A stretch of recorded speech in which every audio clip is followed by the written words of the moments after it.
All right, guys, what's going on? I hope everybody's out there staying high speed and motivated, accomplishing their goals, whatever they may be. I'm gonna acknowledge right off the bat that I'm in a pretty weird place, right? I am still on TDY in my TDY location, and I have this, I guess you can say, like common area that I wanted to use for this video today. I wanted to get the flag up on the wall, but the walls are so thick that I couldn't get the pins to stay on the wall, so I got it hanging on a table with my power supplies holding it in place. So we do have the flag up at least, right? Man, I really do miss the Gritty Soldier gym, man. I cannot wait to get back home to my gym.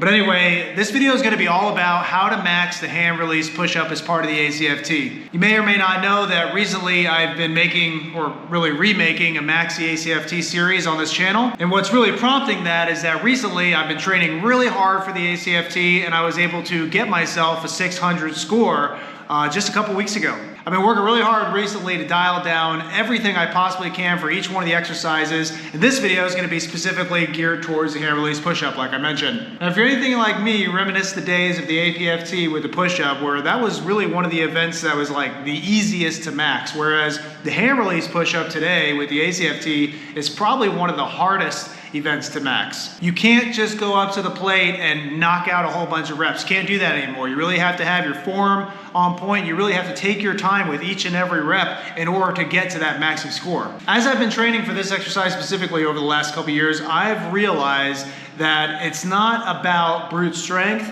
It's not about the alternate exercises that you do to try to build up that strength. It's really about honing in on the form of the exercise and keeping positive tension and control during the entire rep, for each rep. You can't just power your way through this exercise. You really do have to focus on each and every rep to make sure that each rep is to the very best form possible, and that's actually gonna maximize your output for number of reps by the time you're done with the event. You know, and I'll be up honest and frank with you guys, during my last ACFT, even the one I maxed, I barely maxed the thing for my age group. I ended up with 59 reps, and that's because I wasn't doing some of the reps appropriately. I was trying to power through the event and just knock out as many as I could, as quick as I could, just like a traditional push-up event for the ACFT. Did not work out for me. Luckily, I still got a maxing score, but there were some reps that got taken away from me because my form was off. But that's okay. We fixed that issue now, and I'm gonna take those lessons learned and give them to you guys so you don't make the same mistakes as I did. So with that all in mind, I'm gonna give you an example of what the hand release push-up should look like, how you can gain and maintain proper form, and how that's going to help you achieve that maxing score on the ACFT. All right, so we're gonna go ahead and get into it now. Before I do, I'm gonna remind you not to forget to like and subscribe now. It really does help put this video in front of the faces of the people that need to see it. It helps with the algorithm and all that stuff. So please don't forget to like and subscribe now. From the bottom of my heart, I really do appreciate it. All right, let's get into it. All right, guys, got you set up. Hopefully I can get a good enough angle for you guys so you can see everything I'm talking about. If not, just ask questions in the comments and I'll make sure to get back to you.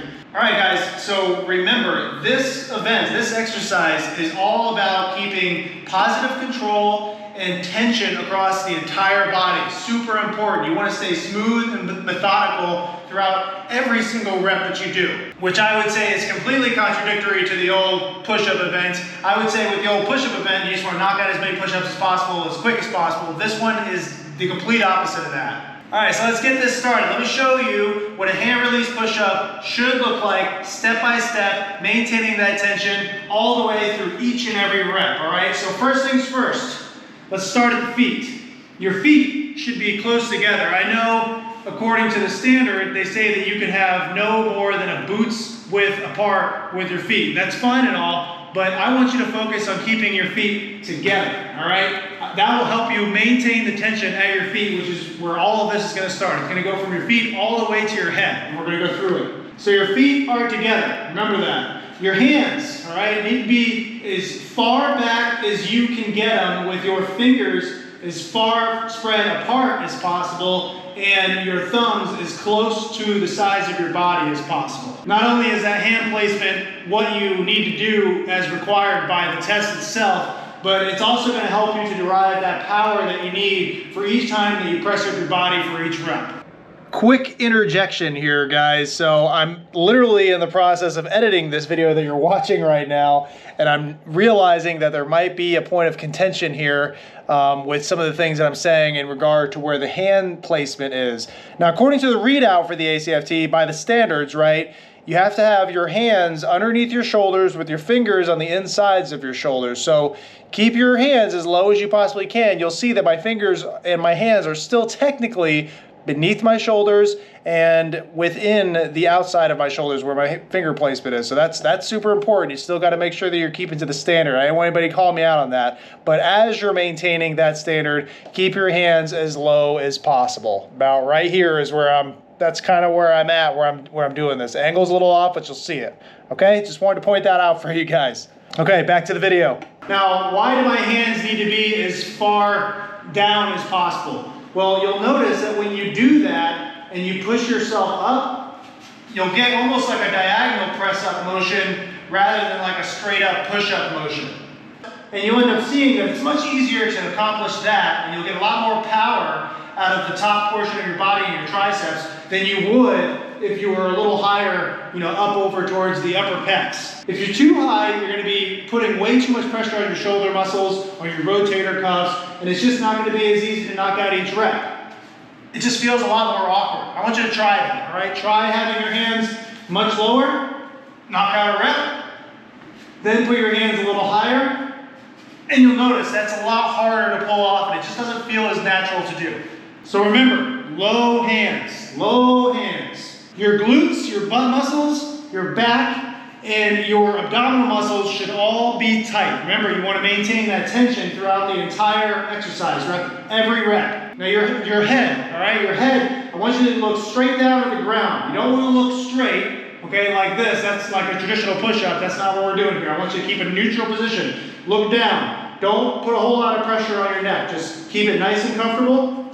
Push up. And you'll see that every time I'm pushing up, everything is nice and tense. Everything is nice and controlled, smooth, and methodical. Now that's the push-up portion of the exercise, but we all know what really makes this exercise difficult is that you have to release the hands and bring your hands all the way out to your sides, right? And then back in. That's what really makes this one hard to pull off 60 reps. Now when it comes time to extend the arms to the sides, which I know that's one of the worst parts of this exercise, all right? That's what really makes this so much different than the traditional push-up. Nothing says that your hands have to actually leave the ground, okay? I know it's called the hand release push-up, but nothing says that your hands have to, be floating over the ground like this. You don't need to do that. You don't have to ever leave the ground with your hands as you're doing this exercise. And I would advise that you do that minimally every rep that you do during the event.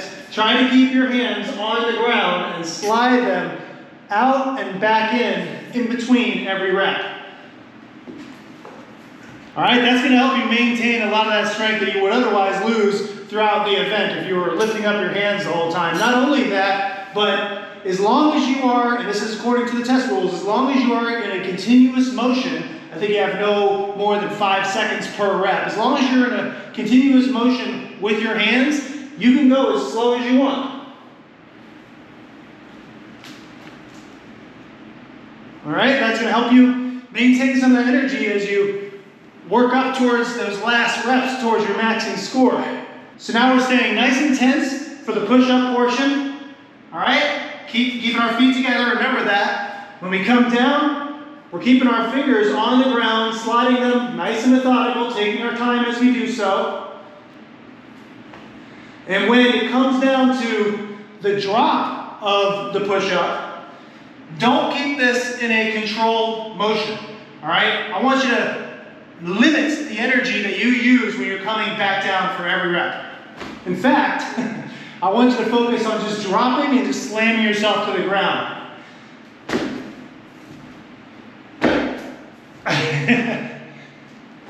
And I know I'm on tile right now, you guys can probably hear that. But most likely you'll be in turf and it won't be so bad. You want to use the absolute minimum of strength on your way down from each and every push up, right? Controlled, but There's barely any strength on the way down. I'm really sacrificing my torso here, but it's worth it if you get that maxing score, right? Now I want you to practice it that way, using all those different variables for that form and that tension. That's how I want you to practice your hand release push-up. Remember, feet together, hands as far down and as close to the torso as possible, fingers spread out as much as possible, tension through the glutes, the back, the core, and keeping a neutral head. Up, drop down, keep your fingers on the floor, bring them back, and again. Practice that. Nice, smooth, methodical.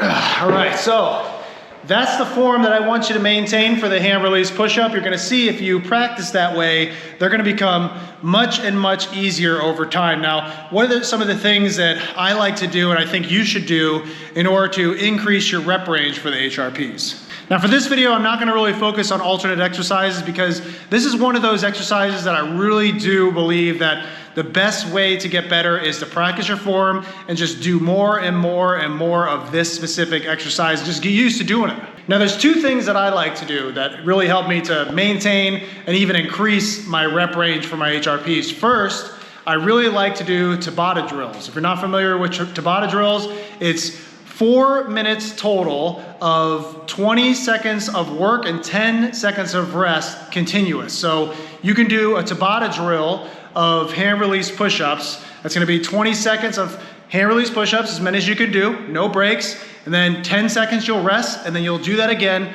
8 times in a row for a total of 4 minutes. Hopefully that was a good enough explanation for you guys. I like to do that at least once or twice a week. I'll definitely focus on doing it at the front end of one of my gym workouts, and sometimes I'll do it at the back end of like a chest day workout, just to really stress the muscles even further and get the biggest bang for my buck on chest day. What I also like to do is like right before bed or right before the shower, before bed, I'll get down and I'll knock out a 2-minute max of hand release push-ups. I'll do that maybe once every couple of days or once every 3 days right before bed, because when you sleep, that's the best time to get your healing on. And it's just a good way to make sure that you're practicing your 2-rep max, all right? It's just a good habit to get into. I used to do that with the push-ups as well, and I can't tell you how much it actually helped increase my rep range, not only for the push-ups, but also for this hand release push-up event. It's been just as beneficial for me. But guys, those are the biggest things for the hand release push-up. If you maintain good form and you maintain that tension like I keep putting stress on for each and every rep during the hand release push-up event, you're gonna see your rep range skyrocket. And sooner than you know it, you see yourself maxing it with ease. It won't even be an issue. I'm telling you right now, don't try to power through the event, all right? Make sure you're keeping good form and good tension, nice, smooth, methodical. Can't stress it enough. Again, apologies for the scenery, all right? Hopefully that was good for you guys. Hey, we got the flag up, okay, so we can't complain about that. Don't worry, we'll be back at the Gritty Gym soon enough. I cannot wait. Again, don't forget to like and subscribe if this information was useful to you. Here are some other videos as part of this more recent Max the ACFT video series on this channel. Definitely go check those out when you get a chance. You want to load yourself up with all the tips and tricks possible to max out this test, all right? So go check those out. I actually have a run that I need to go do, so I'm gonna go ahead and go do that. So besides that, I've got nothing else for you. Continue making it your mission to exceed the standard, and I will see you on the next one.